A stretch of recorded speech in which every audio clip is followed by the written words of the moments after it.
नमस्कार। मैं पटेल देवराज चौधरी। साथियों, यह मेरा ऑफिशियल चैनल सीनियर 24 समाचार है, जिस पर मैं आप सभी को पेंशन से जुड़ी हर जरूरी और अहम खबर देता हूं। अगर आपने अभी तक हमारे इस चैनल को सब्सक्राइब नहीं किया है, तो पेंशन से जुड़ी हर महत्वपूर्ण अपडेट पाने के लिए अभी सीनियर 24 समाचार को सब्सक्राइब करें। आज एक बार फिर मैं आपके सामने उपस्थित हूं, ताकि पेंशन से जुड़ी अहम जानकारी आप तक सबसे पहले पहुंचा सकूं। अगर आप ऐसी महत्वपूर्ण खबरों और विश्लेषणों से जुड़े रहना चाहते हैं, तो चैनल को सब्सक्राइब करें और बेल आइकन दबाकर नोटिफिकेशन चालू कर लें। साथ ही इस वीडियो को लाइक करें, अपने दोस्तों और परिवार के साथ शेयर करें और कमेंट में जरूर बताएं कि पेंशन से जुड़ी आपकी सबसे बड़ी चिंता क्या है, क्योंकि आपकी आवाज ही इस मुद्दे को मजबूत बनाती है और लाखों पेंशन धारकों तक सच पहुंचाने में मदद करती है।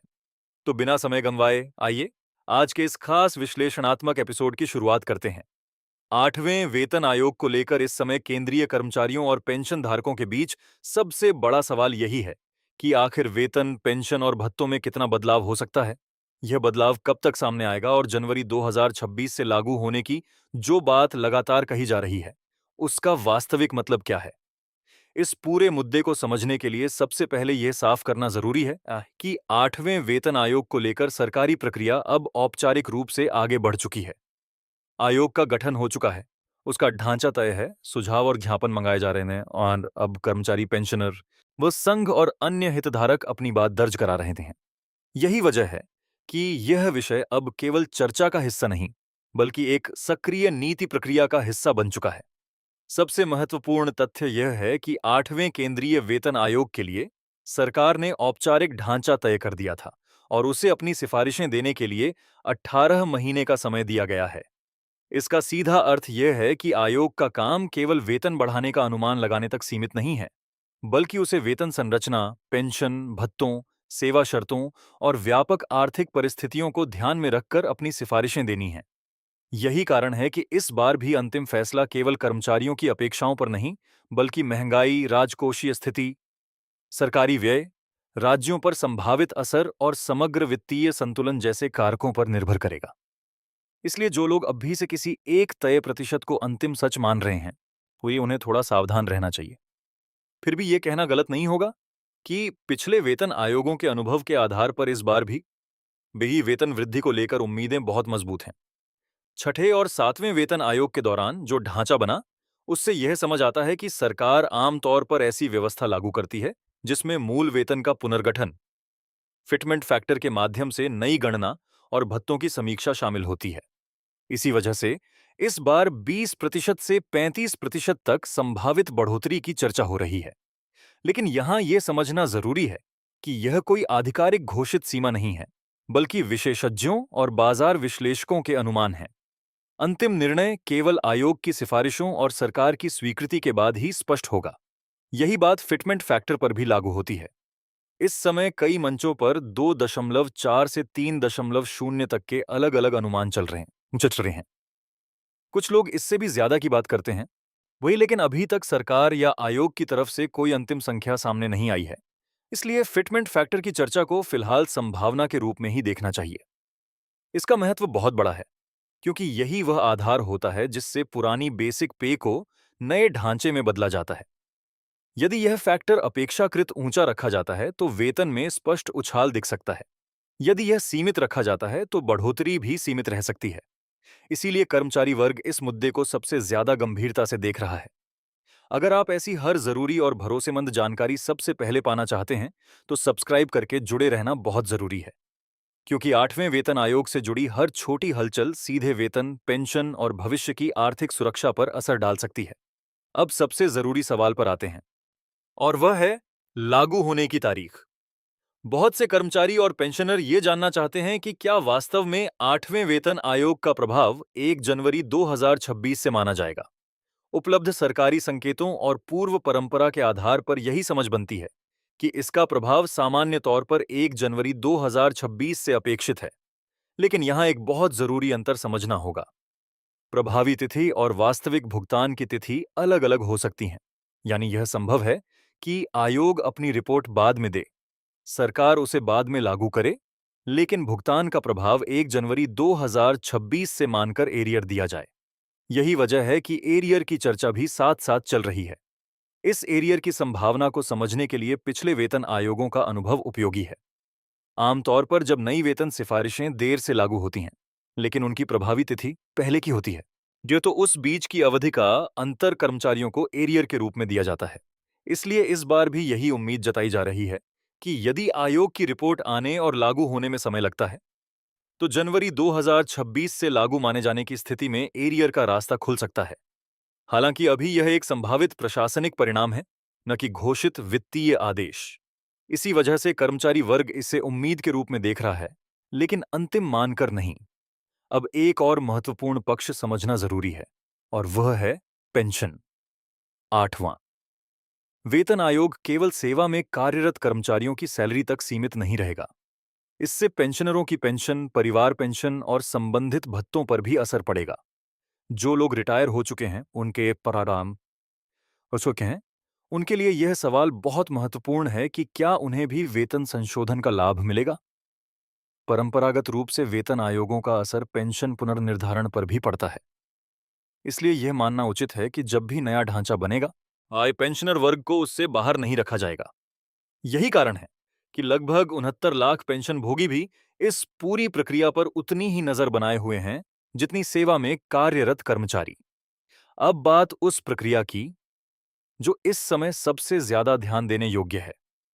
आयोग ने कर्मचारियों, पेंशनरों, कर्मचारी संघों, संगठनों, मंत्रालयों और अन्य हितधारकों से सुझाव, प्रश्नावली के उत्तर और ज्ञापन आमंत्रित किए हैं। इसका मतलब यह है कि अभी आयोग का चरण केवल बंद कमरे में आंकड़े देखने का नहीं, बल्कि विविध पक्षों की मांगें, शिकायतें, अनुभव और अपेक्षाएं समझने का भी है। यही वजह है कि इस समय अलग-अलग कर्मचारी संगठन अपने ज्ञापन तैयार कर रहे हैं। वे वेतन, न्यूनतम वेतन, पेंशन संरचना, भत्तों, कार्य परिस्थितियों, पद वर्गीकरण, ये करियर प्रगति और चिकित्सा सुविधाओं जैसे मुद्दों को अधिक संगठित तरीके से सामने ला रहे हैं। यही वह बिंदु है जहां इस बार की प्रक्रिया पिछले चरणों से थोड़ी अलग और ज्यादा खुली दिखाई दे रही है। अब डिजिटल माध्यम के जरिए भी सुझाव मांगे जा रहे हैं, जिससे व्यक्तिगत कर्मचारी और पेंशनर भी अपनी राय दर्ज करा सकें। इससे दो बातें सामने आती हैं। पहली, सरकार और आयोग इस बार व्यापक परामर्श का वातावरण बनाना चाहते हैं। दूसरी, कर्मचारियों और पेंशनरों के पास यह मौका है कि वे अपनी वास्तविक समस्याओं को सीधे रिकॉर्ड पर ला सकें। इसमें वेतन वृद्धि से लेकर पेंशन की गणना को अनितांक्रियतः, भत्तों की संरचना, स्वास्थ्य सुविधा, विसार सवापासन सातुसुरभ्रहा, परिवार पेंशन और सेवा शर्तों तक के मुद्दे शामिल हो सकते हैं। यदि आप ऐसे ही गहराई से समझे गए अपडेट चाहते हैं और चाहते हैं कि हर नई प्रक्रिया को सरल भाषा में समझ सकें, तो सब्सक्राइब जरूर करें, क्योंकि 8वें वेतन आयोग की हर अगली चाल लाखों परिवारों के लिए बहुत महत्वपूर्ण साबित हो सकती है। अब विशेषज्ञों के अनुमानों पर विस्तार से बात करना जरूरी है। 20 से 35% वृद्धि की चर्चा आखिर क्यों हो रही है? इसका एक कारण यह है कि पिछली बार 7वें वेतन आयोग में फिटमेंट फैक्टर 2.57 रखा गया था, जिसने बेसिक वेतन को एक नए ढांचे में पहुंचाया। उससे पहले छठे वेतन आयोग के दौरान भी औसत स्तर पर काफी प्रभावशाली वेतन वृद्धि देखने को मिली थी। इसीलिए इस बार भी विश्लेषकों का मानना है कि सरकार कर्मचारियों को ऐसी वृद्धि देना चाहेगी जिससे महंगाई, जीवनयापन की लागत और वास्तविक वेतन के बीच संतुलन बन सके। लेकिन इसके साथ साथ एक दूसरी हकीकत भी है। आज सरकार पर खर्च का दबाव बहुत अधिक है। डी पेंशन दायित्व बहुत बड़ा है और राज्यों पर प्रभाव का सवाल भी उतना ही गंभीर है। इसलिए यह जरूरी नहीं कि केवल उम्मीद के आधार पर ही अंतिम ढांचा तय हो जाए। वित्तीय स्थिति इस बार बहुत निर्णायक भूमिका निभा सकती है। आयोग के लिए आधिकारिक तौर पर यह भी स्पष्ट किया गया है कि वह अपनी सिफारिशें देते समय देश की आर्थिक स्थिति, वित्तीय अनुशासन, विकास और कल्याणकारी खर्चों के लिए संसाधनों की उपलब्धता, गैर अंशदायी पेंशन योजनाओं की लागत और राज्यों पर पड़ने वाले असर को भी ध्यान में रखेगा। इसका अर्थ यह है कि आयोग केवल कर्मचारियों की आकांक्षाओं के आधार पर नहीं चलेगा,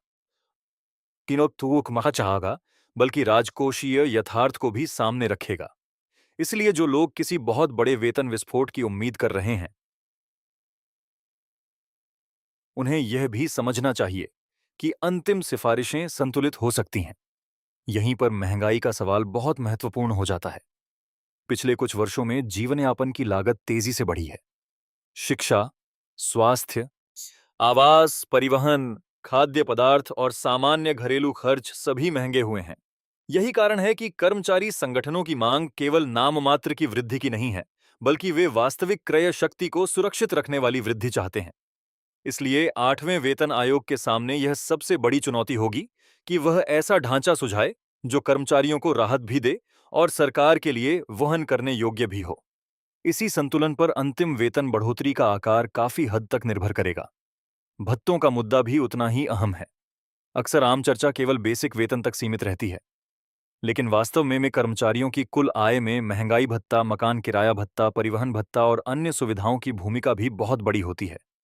8वें वेतन आयोग के बाद केवल बेसिक वेतन ही नहीं, बल्कि इन भत्तों की समीक्षा भी अपेक्षित है। सरकार के सामने यही चुनौती होगी कि नई वेतन संरचना और भत्तों के पुनर्गठन के बीच ऐसा संतुलन बनाया जाए जिससे कर्मचारियों को वास्तविक लाभ महसूस हो। यदि केवल बेसिक में संशोधन हो और भत्तों में संतुलन न बने, तो अपेक्षित राहत अधूरी रह सकती है। पेंशनरों के लिए भी यही बात लागू होती है। उनके लिए केवल मूल पेंशन में संभावित संशोधन ही नहीं, बल्कि महंगाई राहत और समायोजन व्यवस्था भी बहुत महत्वपूर्ण होगी। रिटायर लोगों की आय आय सामान्यतः सीमित होती है, इसलिए किसी भी छोटे संशोधन का भी बड़ा प्रभाव पड़ता है। इसी वजह से पेंशनर वर्ग 8वें वेतन आयोग को केवल वेतन आयोग नहीं, बल्कि अपने भविष्य की आर्थिक सुरक्षा से जुड़े बड़े मोड़ के रूप में देख रहा है। जो लोग परिवार पेंशन पा रहे हैं, ये उनके लिए भी यह प्रक्रिया बहुत महत्व रखती है। अब सवाल यह है कि आगे का रास्ता क्या हो सकता है। अगर आयोग को अपनी सिफारिशें देने में पूरा समय लगता है, तो भी जनवरी 2026 की प्रभावी तिथि की चर्चा बनी रह सकती है। ऐसे में सबसे ज्यादा ध्यान इस बात पर रहेगा कि रिपोर्ट कब आती है, सरकार उसे कितनी जल्दी स्वीकार करती है और क्या कुछ मामलों में अंतरिम व्यवस्था या प्राथमिक सिफारिशें पहले लाई जाती हैं, क्योंकि आयोग को आवश्यकता पड़ने पर अंतरिम रिपोर्ट देने का विकल्प भी दिया गया है। इसका मतलब यह है कि यदि सरकार चाहे और आयोग उपयुक्त समझे, तो कुछ बिंदुओं पर पहले भी संकेत या सुझाव सामने आ सकते हैं। हालांकि अभी इस दिशा में कोई औपचारिक पुष्टि नहीं है। कई कर्मचारी यह भी पूछ रहे हैं कि क्या उन्हें अपनी ओर से कुछ करना चाहिए। इस समय सबसे उचित कदम यही माना जा सकता है कि जो लोग संगठनों से जुड़े हैं, वे अपने प्रतिनिधि मंचों के जरिए सुझावों और मांगों को व्यवस्थित तरीके से आगे बढ़ाएं। जो व्यक्तिगत कर्मचारी या पेंशनर अपनी राय दर्ज कराना चाहते हैं, वे उपलब्ध आधिकारिक माध्यमों के जरिए ऐसा कर सकते हैं। यह मौका महत्वपूर्ण है, क्योंकि आयोग के समक्ष लिखित रूप में दर्ज किए गए बिंदु आगे चलकर नीति बहस का हिस्सा बन सकते हैं। इसलिए यह केवल प्रतीक्षा का दौर नहीं, भागीदारी का भी दौर है। अगर आप चाहते हैं कि 8वें वेतन आयोग, एरियर, पेंशन और भत्तों से जुड़ी हर तथ्य आधारित जानकारी आप तक लगातार पहुंचती रहे, तो सब्सक्राइब करके जुड़े रहिए। इस समय एक सही अपडेट कई गलतफहमियों को रोक सकता है और आपको आगे की दिशा समझने में मदद कर सकता है। अब पूरे परिदृश्य का संतुलित निष्कर्ष समझिए। पहला, 8वें केंद्रीय वेतन आयोग की प्रक्रिया औपचारिक रूप से आगे बढ़ चुकी है और आयोग को 18 महीने के भीतर सिफारिशें देनी हैं। दूसरा, 1 जनवरी 2026 से प्रभावी होने की उम्मीद मजबूत है, लेकिन वास्तविक भुगतान बाद में हो सकता है। तीसरा, 20 से 35% वेतन वृद्धि की चर्चा विशेषज्ञों के अनुमान पर आधारित है, इसे अभी सरकारी घोषणा नहीं माना जा सकता। चौथा, फिटमेंट फैक्टर 2.4 से 3.0 के बीच होने की बातें चल रही हैं। लेकिन अंतिम निर्णय अभी बाकी है। पांचवां, पेंशनर वर्ग भी इस पूरे ढांचे का महत्वपूर्ण हिस्सा है और उन्हें संभावित लाभ से अलग नहीं देखा जा सकता। छठा, सुझाव, झापन और प्रश्नावली का चरण बेहद महत्वपूर्ण है, क्योंकि अभी आयोग विभिन्न हितधारकों की आवाज दर्ज कर रहा है। यानी कुल मिलाकर तस्वीर उम्मीद वाली जरूर है, लेकिन अंतिम रूप अब भी बनना बाकी है। कर्मचारियों और पेंशनरों के लिए सबसे समझदारी की बात यही होगी कि वे न तो बिना आधार वाले दावों से बहुत ज्यादा उत्साहित हों और न ही अनिश्चितता के कारण निराश हों। यह वह समय है जब नीति की बुनियाद रखी जा रही है। आगे आने वाले महीनों में यही तय होगा कि वेतन संरचना कितनी बदलेगी, मोए पेंशन में कितना सुधार होगा और सरकार किस तरह आर्थिक संतुलन के भीतर कर्मचारियों को राहत देने की कोशिश करती है। इसलिए अभी सबसे जरूरी है कि हर जानकारी को तथ्यों के साथ समझा जाए, आधिकारिक संकेतों पर नजर रखी जाए और आयोग की आगे की कार्रवाई को गंभीरता से देखा जाए। आने वाला समय केंद्रीय कर्मचारियों और पेंशनरों दोनों के लिए बहुत निर्णायक हो सकता है। उम्मीद यही है कि जो भी फैसला आए वह केवल कागजी घोषणा बनकर न रह जाए, बल्कि कर्मचारियों और पेंशनरों की वास्तविक आर्थिक स्थिति में सुधार लाने वाला साबित हो। इसी आशा के साथ इतना ही। अंत तक जुड़े रहने के लिए बहुत बहुत धन्यवाद।